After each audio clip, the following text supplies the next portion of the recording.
మార్చి 23వ తేదీ నుండి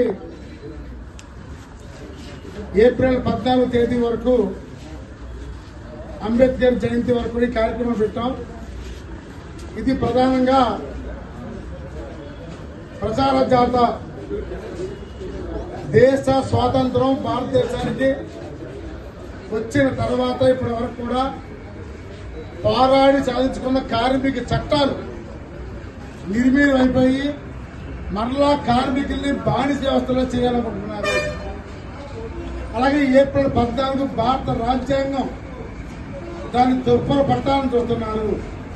అందుకనే స్వాతంత్ర ఫలాలు అందరికీ దక్కాలని, భారత రాజ్యాంగాన్ని కాపాడుకోవాలంటూ ఈరోజు AITC ZP labour union, Rajahmundry CPI నగర కమిటీ సంయుక్తంగా ఈ ప్రచార జాతాన్ని నిర్వహిస్తుంది. ఈ ప్రచార జాతకి మరి పాఠశాల నుంచి కూడా మిత్రులు మన రవి అలాగే తమ్ముడు అతని గారు వారికి ధన్యవాదాలు. ఇప్పుడు రాంబాబు గారిని ముఖ్యమంత్రి కోరుతున్నారు. ఎంత అన్యాయం జరుగుతుందన్నది ప్రజలు ప్రత్యక్షంగా చూస్తున్నారు. ఎందుకంటే ఇప్పుడు వస్తున్న ఏదైతే పాలకులు ఎవరైతే ఉన్నారో అందరూ కార్పొరేట్ శక్తులకి అండగా నిలబడుతున్నారు.